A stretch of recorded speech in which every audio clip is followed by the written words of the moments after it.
तंग रहिंदा थोड़ी ए कमाई मार गई, सानू महंगाई मार गई, हाथ तंग। अस्सलाम वालेकुम व्यूअर्स, मैं हूं शहजाद अवान और आप देखें ASA TV।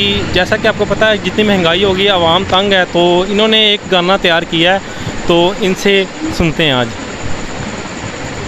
जी अस्सलाम वालेकुम, मेरा नाम रोशन है और मैं लाहौर से ताल्लुक़ रखता हूँ। और आज आप सब जानते हैं कि जैसे महंगाई वगैरह, महंगाई से तंग आकर के मैंने गाना तैयार किया और वो गाना ये है, हथ तंग रहिंदा थोड़ी ए कमाई मार गई, हथ तंग रहिंदा थोड़ी ए कमाई मार गई, हाय ओ रब्बा सानू महंगाई मार गई, हथ तंग रहिंदा।